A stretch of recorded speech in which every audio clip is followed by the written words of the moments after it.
ధ్యానమిత్రులందరికీ నమస్కారం. 41 రోజుల పాటు 41 మంది మహాగురువు గారుల గురించి తెలుసుకుంటూ చేసే ఈ ప్రయాణంలో ఈ రోజు మనం 14వ రోజులోకి అడుగుపెట్టాం. మై డియర్ ఫ్రెండ్స్, ఈ రోజులోకి మీ అందరికీ స్వాగతం.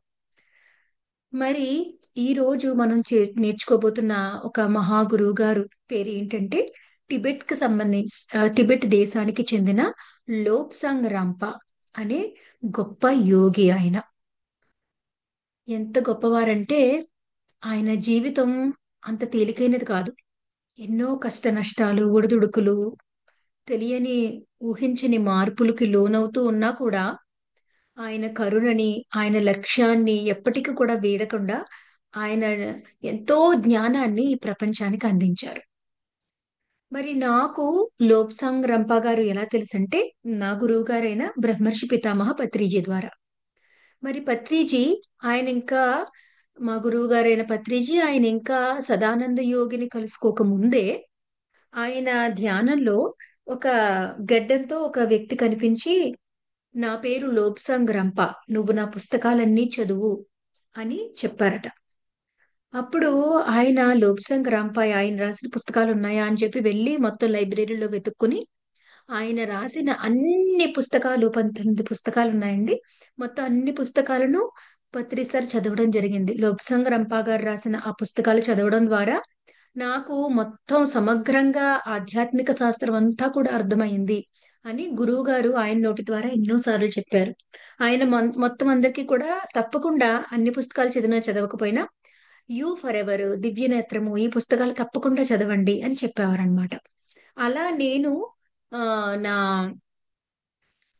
11th గ్రేడ్ లో యూ ఫర్ ఎవర్, మరణం లేని మీరు అనే తెలుగు అనువాదం కూడా జరిగింది ఆ పుస్తకానికి. ఆ యూ ఫర్ ఎవర్ అనే పుస్తకం చదవడం మొదలు పెట్టాను. ఆ పుస్తకం అంతా కూడా రకరకాల ప్రాక్టీసెస్ ఉంటాయన్నమాట అండి. ఆరా ఎలా చూడాలి, ఎదురీకిని ఎలా చూడాలి, హాస్టల్ ట్రావెల్ ఎలా చేయాలి, అలా మొత్తం రకరకాల ప్రాక్టీసెస్ ఉంటాయి. ఒక చాప్టర్ చదివి 1 వీక్ వరకు ఆ చాప్టర్ ప్రాక్టీస్ చేసి ఆ తర్వాత ఇంకో చాప్టర్ చదివి మళ్ళీ 1 వీక్ ప్రాక్టీస్ చేయాలి. అలాగా మనం ఆ ప్రాక్టీసెస్ చేసే విధంగా ఆ స్టెప్ బై స్టెప్ ఆ బుక్ అంతా ఇవ్వబడింది అనమాట. సో అప్పట్లో నా ఫ్రెండ్స్ మెడిటేషనర్స్ ఎవరైతే ఉన్నారో ఒకరిద్దరు బాగా చేసేవాళ్ళు, నేను వాళ్ళు కలిపి కూర్చుని ఆ ఒక్క చాప్టర్ చదవడం, 1 వీక్ ఆ ప్రాక్టీస్ చేయడం, ఆరా చూడడానికి ప్రయత్నించడం, హాస్టల్ ట్రావెల్ చేయడానికి ప్రయత్నించడం, ఇవన్నీ చేసేవాళ్ళం. అలా నాకు లోక్సాంగ్ రంపా గారు పరిచయం అయ్యారు పత్రి సార్ ద్వారా, మరణం లేని మీరు అనే పుస్తకం ద్వారా. తర్వాత దివ్య నేత్రం అనే పుస్తకం కూడా చదవడం జరిగింది. అది థర్డ్ ఐ. థర్డ్ ఐ అనే పుస్తకం, దాంట్లో లోక్సాంగ్ రంపా గారి జీవితం అంతా కూడా ఉంటుంది. ఆ రకంగా నాకు లోక్సాంగ్ రంపా గారి పరిచయం. మరి ఆయన లోబ్సంగ్ రంపా గారు తను మొత్తం అందరికీ తన పుస్తకాల ద్వారా బహిర్పరుచుకున్నప్పుడు ఆయన తన శరీరంలో లేరు. ఆయన మరొక బ్రిటన్ కి సంబంధించిన ఒక వ్యక్తి, హెన్రీ హాస్కిన్. హెన్రీ హాస్కిన్ అనే వ్యక్తి లోపలికి ఈ లోబ్సంగ్ రంపా గారు వాకిన్ చేసి ఆ వ్యక్తి శరీరంలోంచి పుస్తకాలన్నిటినీ రాశారు. అలా రాస్తూ ఆ హాస్కిన్ గారి ఆ లీగల్ నేమ్ కూడా తర్వాత నేను లోబ్సాంగ్ రంపా అని చెప్పి ఆ లీగల్ నేమ్ కూడా లోబ్సాంగ్ రంపాగా, తను టిబెట్ కి చెందిన ఒక లామాగా ఆయన ప్రకటించుకున్నారు. మరి అసలు అలా ఎందుకు చేయవలసి వచ్చింది? ఒక బ్రిటిష్ అతను ఆ, శరీరంలోకి ప్రవేశించి ఆయన ఎందుకు పుస్తకాలు రాశారు? అసలు ఆయన జీవితం టిబెట్ లో ఏ విధంగా మొదలైంది, ఎలాంటి మలుపులు తిరిగింది, ఎన్ని కష్టాలకు ఆయన కాసుకుని ఇంత జ్ఞానాన్ని మనకు అందించారనేది ఈ రోజు మనం తెలుసుకుందాం.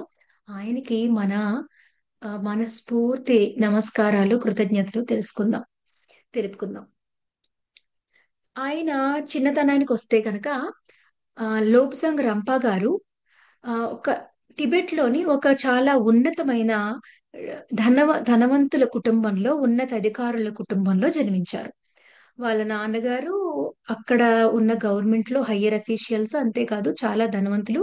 వాళ్ళ ఇల్లు కూడా పటాలా ప్యాలెస్ దగ్గరలోనే వాళ్ళ ఇల్లు కూడా ఉండేదన్నమాట అండి. లాషా అనే గ్రామంలో టిబెట్ లో ఆయన జన్మించారు.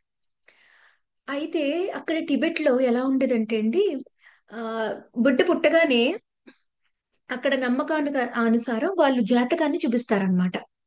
ఆ జాతకంలో ఆ బిడ్డ తన లైఫ్ పర్పస్ ఎలా ఉంది, దేనికి సంబంధించి ఈ జన్మ తీసుకున్నాడో చూసి వాళ్ళు చెప్పినప్పుడు దానికి తగ్గట్టుగా వాళ్ళు ఆ బిడ్డని డైరెక్ట్ చేసేవారు అనమాట. అలా లోబ్సాంగ్ రంప గారు పుట్టిన తర్వాత వాళ్ళ తండ్రి గారు ఆయన జాతకం చూపించినప్పుడు ఏం చెప్పారంటే ఇతను చాలా ఆధ్యాత్మికంగా ఎత్తులెదిగి లామా అవ్వడానికి పుట్టాడు అని చెప్పారనమాట. దానికి తగ్గట్టుగానే చిన్నప్పటి నుంచి వాళ్ళ నాన్నగారు ట్రైనింగ్ ఇవ్వడం మొదలుపెట్టారు. అప్పట్లో అక్కడ ఎలా ఉండేదంటే ధనవంతులు సంపన్న కుటుంబంలో పుట్టిన పిల్లలకి చాలా కఠినమైన సాధన ఇచ్చేవారనమాట వాళ్ళు. సో వాళ్ళు మళ్ళీ హయ్యర్ అఫీషియల్స్ అయినప్పుడు, పెద్ద అయినప్పుడు అంతటి క్రమశిక్షణతో అంతటి ట్రైనింగ్ తో పెంచడం వల్ల వాళ్ళు భవిష్యత్తుని బాగా నిర్మిస్తారు అన్న నమ్మకంతో ఆ ధనవంతుల ఇళ్లలో పుట్టిన పిల్లలకి చాలా కఠినమైన సాధన టిబెట్ లో ఉండేదన్నమాట.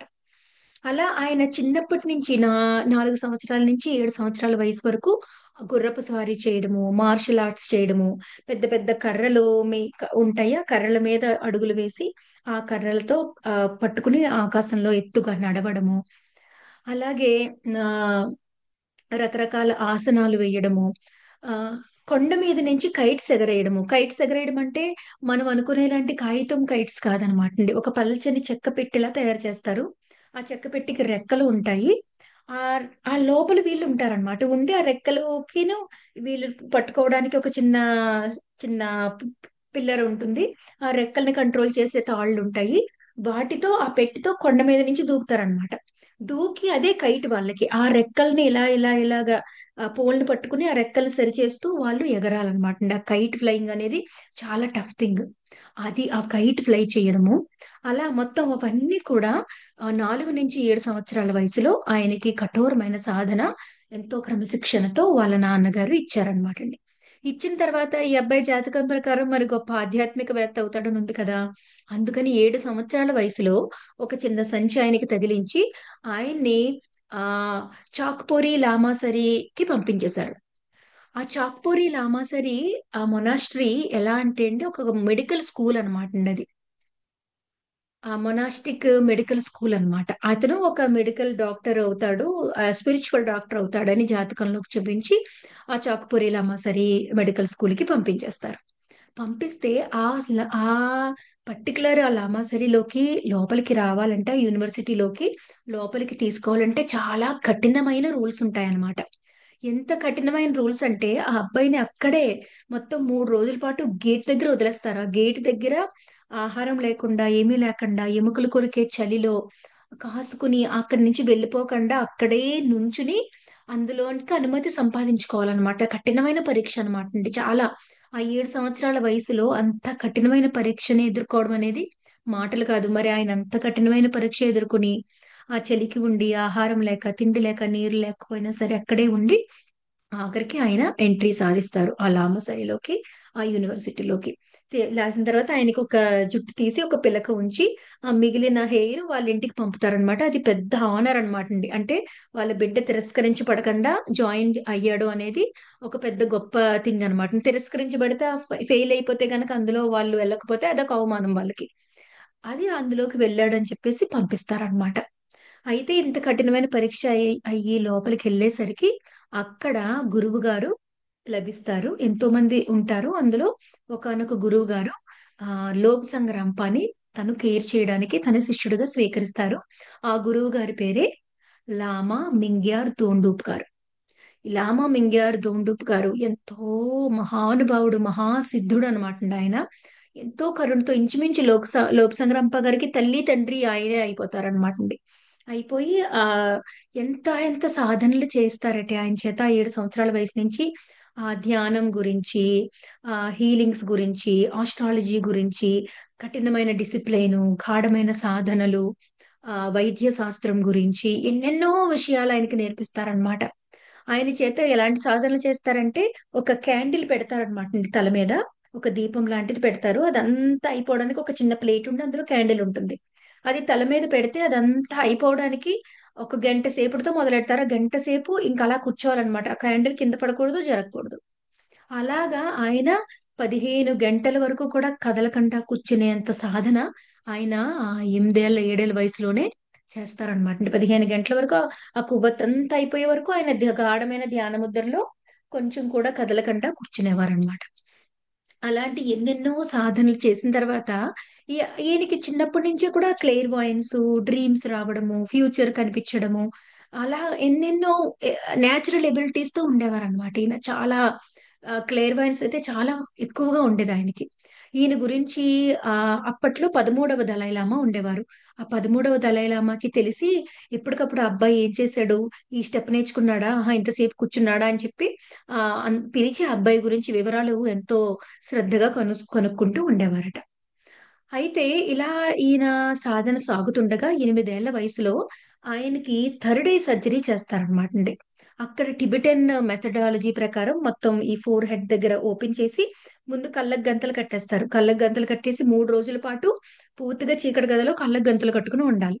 ఆ 8 ఏళ్ల వయసులో గంతలు కట్టుకుని ఉన్న తర్వాత అప్పుడు ఇక్కడ ఒక ఓపెన్ చేసి అక్కడ ఒక నీడిల్ పెట్టి లోపలున్న ఆ పిట్యూటరీ గ్లాండ్ ని కొంచెం ఆ స్టిమ్యులేట్ చేస్తారనమాట. స్టిమ్యులేట్ చేసి ఆ థర్డ్ ఐ కంప్లీట్ గా ఓపెన్ అయ్యేలాగా ఒక ప్రాసెస్ ఉంటుంది అక్కడ టిబెటన్ ఆ లామాసరీలో. ఆ ప్రాసెస్ చేసి అతనికి థర్డ్ ఐ కంప్లీట్ గా ఓపెన్ చేసేస్తారనమాట అండి. ఓపెన్ చేసేసిన తర్వాత ఇంకా అప్పటి నుంచి ఇంకా థర్డ్ ఐ మీద ట్రైనింగ్ ఇవ్వడం మొదలు పెడతారనమాట. అక్కడ పైన కూర్చోబెడతారు. లామాసరి గేట్ లోపలికి వచ్చే వాళ్ళు కనిపించేలాగా పైన డాబా మీద గోడ మీద కూర్చోబెట్టి పక్కనే గురువు గారు లామా మింగేర్ దొండుపు గారు కూర్చుంటారనమాట. కూర్చుని ఆ లోపలికి వచ్చే మనిషి యొక్క ఆరా చూడు, అతను ఏ ఆలోచనలో ఉన్నాడో చూడు, అతను ఇప్పుడు మాట్లాడుతున్నప్పుడు సత్యమా కాదా చెప్పు, మొత్తం అలాగే ఎలా ఆరా చూడాలి, ఏం చెయ్యాలి, హాస్టల్ ట్రావెల్ ఎలా చెయ్యాలి, అదర్ డైమెన్షన్స్ తో ప్యారలల్ డైమెన్షన్స్ వాళ్ళతో ఎలా మాట్లాడాలి, ఆ నాలెడ్జ్ ఎలా డౌన్లోడ్ చేసుకోవాలి, చాలా ఉన్నతమైన మన లోపల ఉన్న అతీంద్రియ శక్తులన్నిటి గురించి ఆయన ప్ర- అఖండమైన సాధన ట్రైనింగ్ ఇస్తారనమాట అండి. మళ్ళీ చెప్తారు, ఈ ఆరా నీకు ఏదైతే కనిపిస్తుందో ఎదుటి మనిషి ఆరా, నువ్వు సరైన దృక్పథంతో ఒక కళ్యాణకరమైన కారణం ఉంటే గాని నువ్వు మళ్ళీ ఈ సిద్ధి వాడకూడదు. నీ సిద్ధులు ఏమైనా సరే నువ్వు మళ్ళీ నీ స్వార్థానికి గాని ఏదన్నా మోసానికి గాని లేకుంటే వేరే ఏదన్నా తక్కువ రకమైన ఆ ఆ ఉద్వేగంతో గనుక నువ్వు వాడితే మళ్ళీ అది ఎంతో పెద్ద కర్మ చుట్టుకుంటుంది. అప్పుడు మళ్ళీ నీకు ఈ దివ్య జ్ఞానం కొన్ని జన్మల వరకు తీసివేయబడుతుంది. కాబట్టి అలా ఎప్పుడు చెయ్యొద్దు. వీటిని లోక కళ్యాణం కోసం ఉపయోగించాలి అని చెప్పి ఎంతగానో చెప్పి లామమింగ దొండుపు గారు చేసేవారనమాట. ఎవరైనా ఒక మనిషి అబద్ధం చెప్తే గనక వాళ్ళ బ్రహ్మరంధ్రం నుంచి ఆరాలోకి ఇలా ఒక ఆకుపచ్చని వెలుగు వెళ్తుందటండి. అంటే గురువు గారి ముందు అలాంటి వాళ్ళ ముందు సిద్ధ పురుషుల ముందు మనం కూర్చుని అన్న అబద్ధం చెప్పామనుకోండి, వాళ్ళకి మనం చూడగానే అర్థమైపోతుంది అనమాట మన అబద్ధం చెప్పినట్టు. ఎందుకంటే ఆ ఆరాలో ఉన్న కలర్స్ అవన్నీ కూడా మన అద్దం పడతాయి అన్నమాట మన లోపల ఉన్న భావాలకి అన్నిటికీ. సో ఆ 13వ దలైలామా గారు కూడా పిలిచేవారంట. పిలిచి పెద్ద పెద్ద అఫీషియల్స్ వాళ్ళు వచ్చినప్పుడు ఈ అబ్బాయిని కట్టెన్ వెనకాల నుంచుని వాళ్ళు మాట్లాడుతున్నప్పుడు, వాళ్ళు ఏదో డీలింగ్స్ చేసుకోవడానికి వచ్చినప్పుడు ఆ ఆ కట్టెన లోక్ సంగ్రామం నుంచోబెట్టి వాళ్ళు వెళ్ళిపోయిన తర్వాత వాళ్ళు చెప్పింది నిజమేనా, వాళ్ళ ఉద్దేశం కరెక్టేనా అని చెప్పి అప్పుడు దాన్ని బట్టి దేశక్షేమం కోసం నిర్ణయాలు తీసుకోవడం, అవన్నీ కూడా 13వ దలైలామా గారు ఈ లోక్ సంగ్రాంప గారిని ఉపయోగించి చేసేవారట. అలా ఆయనకి ఎంతో గొప్ప ట్రైనింగ్ అయిందనమాట అండి.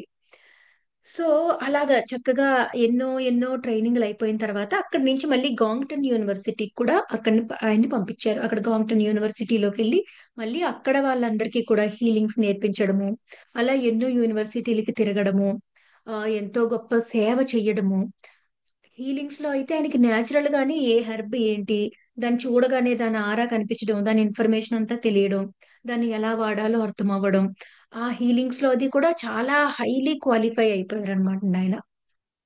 అలా ఉండగా ఉమ్, ఆ 13వ దలైలామ గారు ఇప్పుడు పిలిచి ఏం చెప్తారంటే, నువ్వు నేర్చుకున్నది ఇక్కడ నేర్చుకున్నదంతా సరిపోయింది, ఇక్కడ నేర్చుకోవడానికి ఏమీ లేదు, ఇక్కడ సేవలు మేము చేస్తాం, నువ్వేం చేస్తావంటే ఇప్పుడు చైనా వెళ్ళు.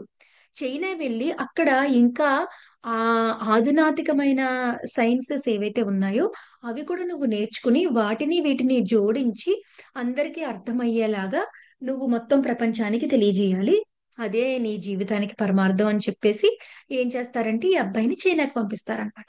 పంపిస్తే అప్పుడు లోప్ సంగ్రాంప గారితో పాటు లామా మింగర్ దోండుప్ గారు మరో ఇద్దరు శిష్యుల్ని ఇచ్చి ఆయన జాగ్రత్తగా అక్కడి వరకు విడిచిపెట్టమని ఆ చైనా వరకు పంపించి అక్కడ లామా మింగర్ దోండుప్ గారి అసలు తెలిసిన వాళ్ళు ఉంటారు, వాళ్ళకి అప్పచెప్పేలాగా అక్కడ విడిచిపెట్టి వస్తారు. అలాగా ఆయన చైనా ప్రయాణం, అక్కడ చైనా వెళ్ళడం, అక్కడ ఆయన అక్కడ యూనివర్సిటీలో చేరడం జరుగుతుంది. అక్కడ చూసి నువ్వు అక్కడే గొప్ప ఘనుడివి అక్కడ, ఇక్కడ నీకు నేర్చుకోవడానికి ఏముంటది అని చెప్పి అంటారనమాట వాళ్ళందరూ. లేదు, నేను నేర్చుకుంటాను, మా గురువు గారు పంపించారు నేర్చుకోమని అని చెప్తే, అప్పుడు అక్కడ ఫిజికల్ సైన్సెస్, ఎలక్ట్రిసిటీ, అక్కడ లామాలు అక్కడ వాళ్ళున్న మౌంటసరీస్ లో కరెంట్ ఉండదు అనమాట అండి. So electricity, magnetism, optical sciences ఇవన్నీ కూడా అక్కడ ఆయన నేర్చుకోవడం జరిగిందనమాట.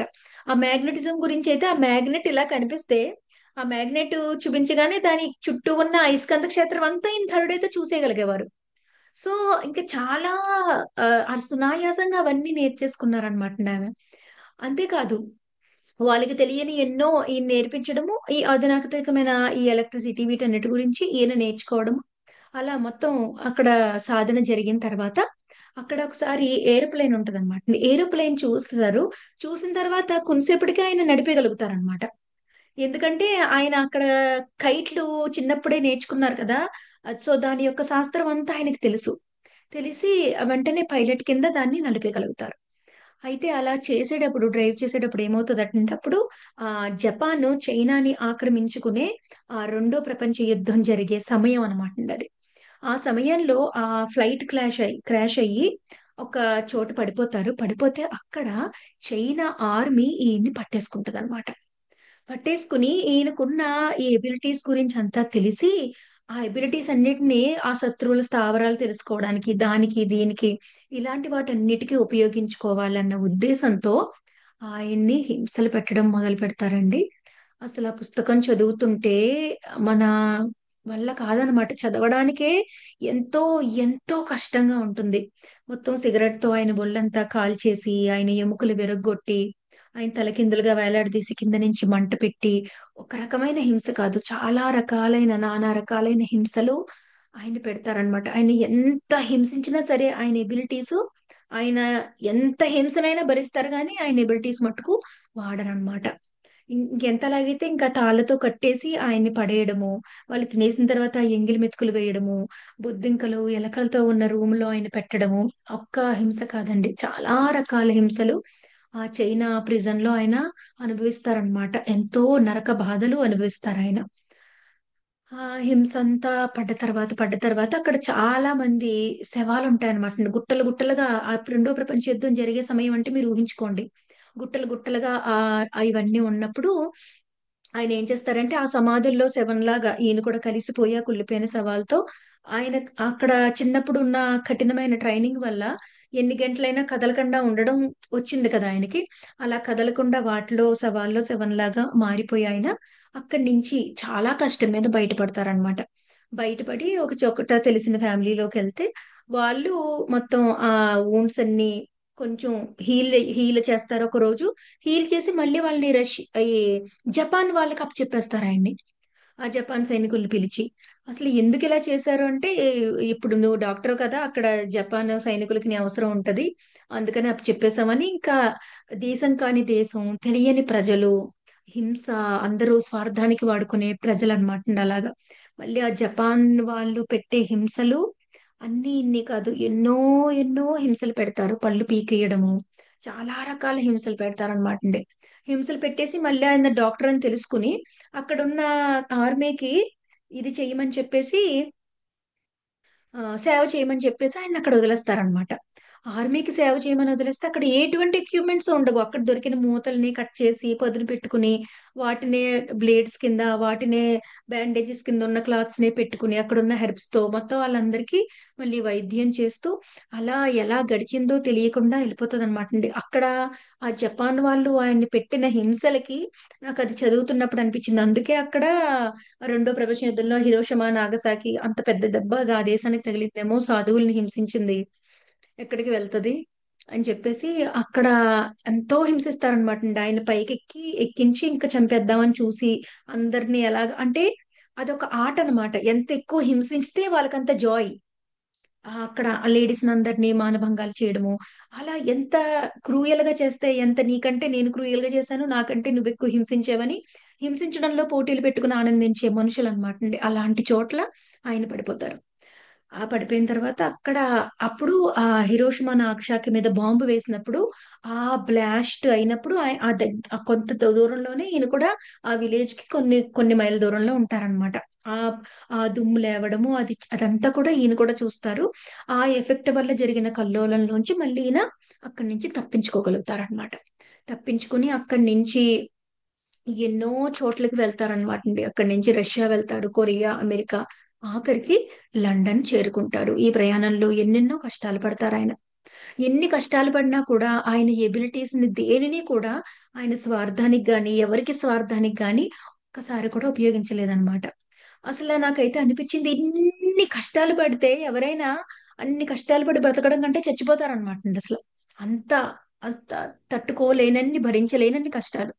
మరి అన్ని కష్టాలు పడి ఆయన ఎందుకు బ్రతికారంటే గనక ఆయన సంపాదించిన జ్ఞానం ఏదైతే ఉందో అపారమైన ప్రేమతో అది ప్రపంచానికి అంతటికి అందించాలి ఈ జన్మలో నేను అని చెప్పేసి నా లక్ష్యం ఒకటి పెట్టుకుని పుట్టారు అపారమైన ప్రేమతో. ఆ లక్ష్యం కోసం మరి ఆ పుస్తకాలు చదివే కదా మన గురువు గారు ఎంతో జ్ఞానాన్ని పొందారు. ఆ గురువు గారి వల్లే కదా మనమంతరం జ్ఞానాన్ని పొందాము. మరి ఆయన అంత కష్టాన్ని కోర్చుకుని అప్పుడు ఆ పని చెయ్యకపోతే గనక ఎంతమంది దాని వల్ల బెనిఫిట్ కోల్పోయే వాళ్ళము. అంటే మనందరి కోసం మనందరికి అందించడం కోసం ఆయన ఎంత కష్టాన్ని కోర్చి అంత పని చేశారు అని అనిపించింది అనమాట. అంత గొప్పగా ఆ ఆయన అప్పుడు ఏం చేస్తారంటే ఈ జ్ఞానం అంతా అందాలంటే ఒక లామా కింద కాకుండా ఒక వెస్ట్రన్ అతని బాడీలోంచి ఇది నేను ఇవ్వాలి అనుకుంటారు. అప్పటికి ఆయన బాడీ కూడా చాలా శిథిలమైపోతుంది అనమాట. ఇంకా ఎంత గాయపడుతుందంటే ఇంకా శరీరాన్ని ఇంక ఏం చేసినా సరి చేసుకోలేనంత శిథిలమైపోతుంది. దాంతో పాటుగా ఒక వెస్ట్రన్ అతని ఆ, ద్వారా ఈ జ్ఞానాన్ని బయటికి తీసుకురావాలన్న సంకల్పంతో ఏం చేస్తారంటే ఆ హెన్రీ హాక్సిన్ గారిని అడుగుతారనమాట. డ్రీమ్స్ ద్వారా ఆయనకి ఎలాగా ఆయుష్ అయిపోతుంది. అయిపోయినప్పుడు మీ శరీరాన్ని నేను వాడుకోవచ్చా అని అడిగినప్పుడు ఆయన చాలా మనస్ఫూర్తిగా అంగీకరించడం జరుగుతుంది. ఆయన చాలా స్పిరిచువల్ పర్సన్ అనమాట అండి. కానీ ఈ ఆధ్యాత్మిక జ్ఞానం థర్డ్ ఇవన్నీ లేవు, కానీ అంకిత భావం ఉంది ఆయనకి. సో ఆయన శరీరాన్ని ఎంచుకుంటే అప్పుడు ఆయన లేడర్ మించి పడిపోయి చనిపోతారు. లోపుసాంగ్ రంప గారినేమో ఒక బిల్డింగ్ మీదకి ఎక్కించి అక్కడి నుంచి తోసేస్తారు కిందకి. తోసేసినప్పుడు ఏమవుతుందంటే ఆస్ట్రల్ బాడీ విడిపోతుంది. అప్పుడు సిల్వర్ కార్డ్ కట్ చేసి ఆస్ట్రల్ బాడీని తీసుకెళ్లి మళ్ళీ ఇక్కడ ఈ హాక్సన్ గారి శరీరంలో పెడతారనమాట అండి. అలా పెట్టిన తర్వాత 1949 లో జరుగుతుంది ఆ అడ్జస్ట్మెంట్. తర్వాత ఆయనకి బ్రెయిన్ సర్జరీ జరుగుతుంది పడిపోయిన తర్వాత. అందులోంచి తేరుకుని అంత అయిన తర్వాత అప్పుడు ఆయన ఆ ఇంచుమించుగా 1981 వరకు జీవించారండి. 1981 వరకు ఆయన పుస్తకాలు రాస్తూనే ఉన్నారు. అన్ని కూడా లోక్సంగ్ రంప పేరుతో రాశారనమాట. ఆయన రాసిన మహాపుస్తకాలు నేను చెప్తాను. 1959లో ద థర్డ్ ఐ అనే పుస్తకం. 1960లో డాక్టర్ ఫ్రమ్ లాషా అనే పుస్తకం. 1963లో ద కేవ్ ఆఫ్ ఏన్షియంట్ ఈ పుస్తకం కూడా చదివానండి నేను. సనాతనుల గుహ అని అద్భుతమైన పుస్తకం. అసలు ఎంత బాగుంటుందో. అధునాతనమైన జ్ఞానం అంతా ఉంటుంది. 1964లో లివింగ్ విత్ ద లామా. అలాగే 1965లో యూ ఫర్ ఎవర్ మరణం లేని మీరు ఈ పుస్తకం కూడా నేను చదవడం జరిగింది. 1965లో విజ్డమ్ ఆఫ్ ఏన్షియన్స్. 1966లో ద సెఫ్రాన్ రోబ్. అలాగే 1967లో చాప్టర్ ఆఫ్ లైఫ్. 1969లో బియాండ్ ద 10th. 1971లో ఫీడింగ్ ద ఫ్లేమ్. 1971లోనే ద హర్మిట్ అనేది. The hermit the 13th candle అనేది 1973లో రాశారు. అలాగే 1973లోనే క్యాండిల్ లైట్, ట్వైలైట్ అని 1975లో, as it was I believe అనే రెండు పుస్తకాలు 1976లో, త్రీ లైవ్స్ 1977లో, అలాగే టిబెటన్ సేజ్ అనేది 1981లో. ఈ ఒక్కొక్క పుస్తకము ఎంత గొప్ప జ్ఞాన భాండాగారాలంటే చెప్పనలవి కాదనమాట అండి. ఈ 19 పుస్తకాలను ఆయన చనిపోయి 1980 వరకు కూడా పుస్తకాలు రాస్తూనే ఉన్నారు. రాసి 1981లో ఆయన ఇంకా శరీరాన్ని విడిచిపెట్టడం జరిగిందనమాట అండి. ఆయన భరించిన బాధలు, ఆయన పడ్డ కష్టాలు, ఆయనకున్న మహా జ్ఞానము అదంతా ఓర్చుకుని ఆయన మళ్ళీ ఎవరి ద్వారా అయితే అందరికి ఇది వెళ్తుందో చూసుకుని ఆ శరీరాన్ని ఈడ్చుకుని అక్కడి వరకు వచ్చి మళ్ళీ అతి కష్టమైన ఆ వాకిన్ ప్రాసెస్ లోకి వెళ్ళి ఎంతో గొప్ప జ్ఞానాన్ని మనందరికీ బహుమతిగా ఇచ్చారు ఆయన. మరి అది లోబు సంగ్రాంప గారి గురించి. తప్పకుండా ఆయన గురించి తెలుసుకోండి. ఆయన పుస్తకాలు చదవండి మై డియర్ ఫ్రెండ్స్. మహా అద్భుతమైన ఒక మహా గురువు లోప్ సంగ్రంప గారు. గొప్ప హీలరు, గొప్ప టెక్నాలజీ, ఆధ్యాత్మిక శాస్త్రంలో అధునాతన పుంతలు తొక్కారని చెప్పొచ్చు అన్నమాట. ఆయనే లోప్ సంగ్రంప గారు. New age spiritual science book అని చెప్తారు పత్రి సారాయణ బుక్స్ గురించి. అది ఒక యూనివర్సిటీ లెవెల్ బుక్స్. ఆధ్యాత్మికతలో హయ్యర్ యూనివర్సిటీ లెవెల్కి వెళ్ళినప్పుడు మీరు ఆ పుస్తకాలను అర్థం చేసుకోగలరని చెప్తారు పత్రిజీ. మరి ఆయనే లోప్ సంగ్రంప గారు. మరొక రోజు మరొక గురువు గారితో మళ్ళీ కలుసుకుందాం. Thank you so much.